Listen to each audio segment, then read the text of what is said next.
What is going on, people? Welcome back to another episode of the Mike Roach Podcast. As you can see, I got a special guest. Well, okay, Savanna is a special guest, but she's one of my go-tos, okay? Savanna is the sideline reporter for the Toronto Raptors and Sportsnet, which you all know by now, by the way. But anyway, thank you, Savanna, for doing this. Always appreciated. I appreciate you, Mike, and I love being one of your go-tos. Thank you very much. I appreciate that. And listen, Savannah, how is the weather over there in Florida? Because over here we're getting rained on. It's very gloomy. It's one of those days. It's one of those days. I don't want to rub some salt into it because it is the complete opposite here. I'm looking out the window and I see blue skies and green grass and just it's nice. I won't lie. It's I think today was 24 degrees Celsius. You didn't want to rub it in, but you did. Join you guys in the clouds again. So yes, join us. It's almost worse. Well, listen, you did rub it in, but I'll say this: we can rub it into some others because Serena Williams is now part of the ownership group for the Toronto Tempo. What were your initial thoughts when you heard this? Besides excitement, I guess. Yeah, I was like, wow, what this just did for the brand, the culture of the organization, and just kind of what she brings as not just kind of like what her new role in life is now that she's not playing tennis anymore as an influencer, but more so as the mentality. She's a winner. She knows how to win on and off the court. She was doing that while she was still playing tennis. So she really knows how to brand athletes very well. It seems like when I got the release, sounds like she's going to have a big hand in that. And so I was obviously excited. And I thought it was just such a very smart move on the Tempo's end to bring a voice like hers into the space. So the immediate impact, you think? Immediate impact? Oh, I mean, how because fast she's that big. Toronto? Yeah. Yeah. Oh yeah, I think immediate impact. We're already seeing it with the fans. Fans are more excited. We saw a lot of turbulence kind of with this organization, with people having a lot of opinions of what was going on as the franchise was building. So we saw everything from the logo design series that people had strong opinions about, oh, I don't like how they're doing this or that. I've been seeing all the comments, I've been keeping up with everything. And then we saw the logo leak. We saw the name leak, and people had strong opinions about that too. Everybody had an opinion on, if they like the Tempo. Some people like the Tempo. It was almost like the vocal minority was more on that side of the fence, and the majority, it sounds like, was on the side that they didn't like it that much. But I will say this, after having gone to the press conference, after having spoken to a lot of the members inside the organization, me personally, I'm very confident in the direction it's going in, and I think this Serena Williams hire, basically, or added to the organization. I don't know if you could hire an owner technically, but she's now a part of the ownership. She is what I think fans are becoming more confident in.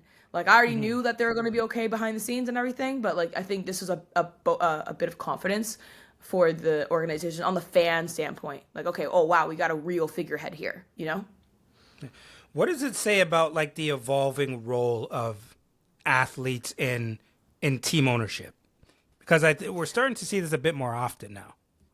Yeah, I love it. I love to see it. I believe I saw even today, Sabrina Ionescu was getting involved with the NWSL, and I'm just seeing at all times different athletes and I think LeBron has ownership, Tom Brady, everybody has different stakes into different teams now, and I just think it's kind of adding into, I guess, not the narrative, because it's always been true, but the fact that athletes are multidimensional human beings, and it's not a shut up and dribble or Right. kick a ball or do anything. It's the impact you can have, and they're seeing them as more holistic human beings. And being a holistic human being means also understanding the business side of things as well. That don't use your sport, don't let your sport use you. You use your sport, and heck, you use sports. Period. So I think that's what we're seeing. We're just seeing the overlap of, I guess, the intersection, I guess, of culture times business times elite athletes that have already kind of established their brand and have a credible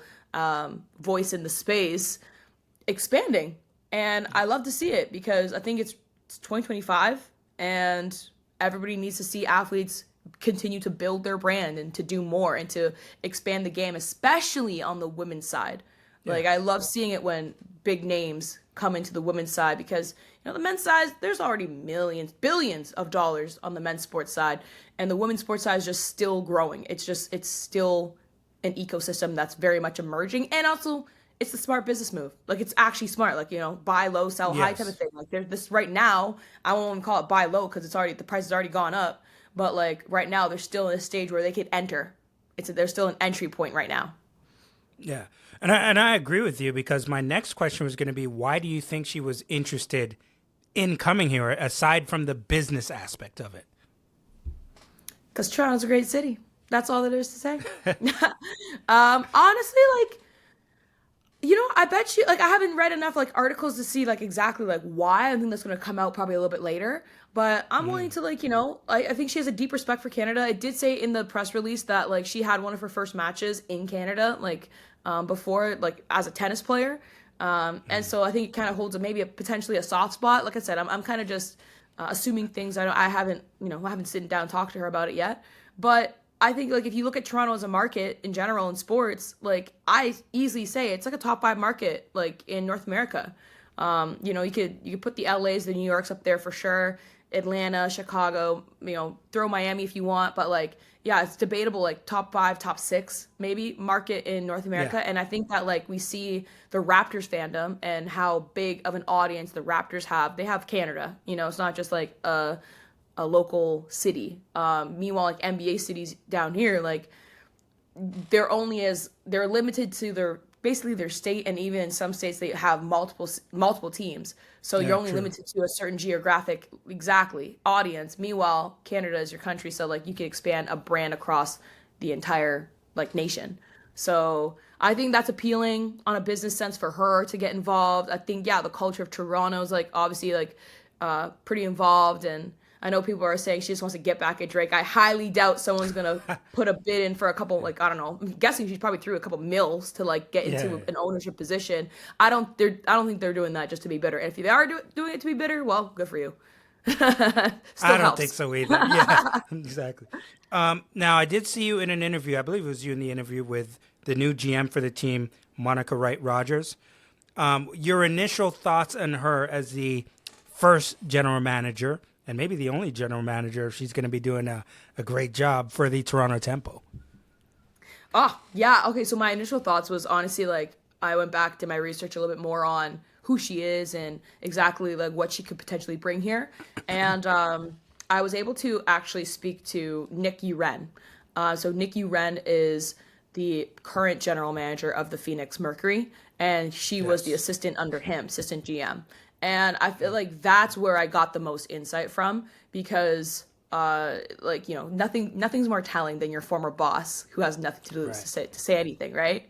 And so he actually showed up at the press conference to support her in her next chapter. So I thought like that alone was like telling right there. He flew from Phoenix to Toronto in the middle of winter. So and he said that like Monica had like heavy involvement with like everything that they did as an organization, and there's been some significant transactions that happened in Phoenix like over the like especially the past 2 years, because she's only been there in Phoenix for I think 2 or 3 years, if I'm not mistaken, but she's kind of even new to front office. So that's why when I saw the you know the hiring of her for like GM at Toronto Tempo, I was like, wow, that was fast. But like same time, if she's that talented, then absolutely, like, give her the position. And I could just tell, even just by talking to her, like, her demeanor, it was very clear, even through Nick telling me that, like, she has great relationships across the league, so she's good at attracting talent to come play for you. And he was telling me that, like, he learned a lot from her, because he came in as a new GM when she was still the assistant. So basically, he was learning the ropes a little bit from her, so she was kind of already playing the GM role before. So I was like, okay, we really got a good find here. And then on top of that, you know, Mike, I think we both agree that there's just no experience like playing experience. And she was the backup point guard to Maya Moore, like on the championship team in the Phoenix, like for the Minnesota Lynx. And so you got, you know, someone who's played high level university ball, you know, like D1, and then you have a WNBA champion, someone who also went back to college to coach a little bit as an assistant coach, but got that experience. went to front office. And so she's basically seen all levels, and she knows the European game. Something that I actually asked her about in her press conference was if she has any interest in scouting European talent, because that's one thing that people don't understand maybe as much about the WNBA, That's a or good like point. not just the WNBA, is the fact that there's so much untapped talent across the world in women's basketball. And it's So amazing how many women, if you guys, this is a whole separate podcast I can go on to, Mike, but it's amazing how many women are choosing to stay in Europe because they don't see the point of coming to play for NCAA. They don't see the point coming to play for WNBA, when in Europe you just go straight to pro, like high school to pro. Like even right now, my twin sister plays pro, and she has like 17, 18-year-olds on her team. I never thought about it that way before, but that's an excellent So how much point. much talent's being left? Don't get me wrong. There's definitely a lot of talent that are still in the WNBA, obviously, but like there's lots of talent, and even talent that could be brought over and further developed, that's being left on the table in Europe. So that's why when I was talking to her about Europe a little bit, she had a huge screen. She's like, yep. I was like, okay, good. I know you know, because she also played in Europe too, so she knows. And so, it's very exciting times, Savanna. Very exciting times. But last question before I get out of here, I want to ask you about Teresa Resch. Okay, now a lot of us may know her because we've been around her, obviously. But for the fans of Toronto who don't know Teresa Resch, what could you tell us about her ability to lead that will make Torontonians confident in her? You know what's interesting is that like when she was with the Toronto Raptors, she was always like a leader, kind of like I love this type of leader too. It's like a lead from behind, because obviously Masai Ujiri is with the Toronto Raptors. He's an amazing leader, phenomenal. Bobby Webster, same thing.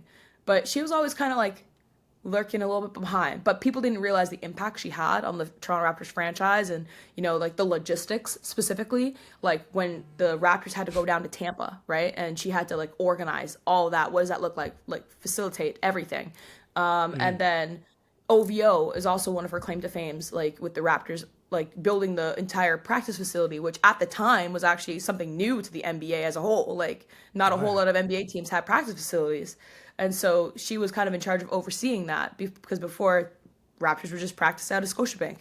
And so she did a lot of logistical kind of feats in the NBA that kind of qualified her for easily to be a WNBA GM. And her name's been floated out there like years before, like to be a GM and potentially even a men's like team. I heard everything. I heard NHL. I heard everything. And so I thought this was just like the perfect fit for her here in Toronto, because this is where she has the most resources. She has the most connections. And she knows how to roll her sleeves up and like build something from scratch. Like we've seen it, like we've seen in Orlando when the team had to, Tampa, when the team had to relocate. And so I think that's what she has to do as a president for this era of the Toronto Tempo. Like, will that role grow and evolve with time? I'm sure it will. But as it is right now, it's about, can you, as a leader, can you hire the best people? Like, because right now you're in such a growth stage. Like you're a startup company, basically, essentially. You're basically a startup. Yeah. So it's about hiring the right people who are going to get the job done, because you can't be an expert at everything. That's just not how this world works, I wish. But she knows how to build infrastructure and I think put the right people in place, as we just seen now, like with more evidence with Monica Wright-Rogers and now Serena Williams. So not that Serena Williams, I don't think Teresa might have had a little small say in it, but I think Larry Tannenbaum probably was the one that ultimately hired Serena.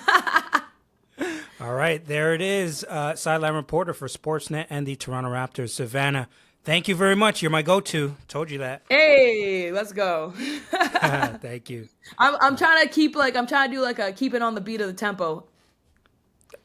There you go. All right. Thank you, Savanna. We're out.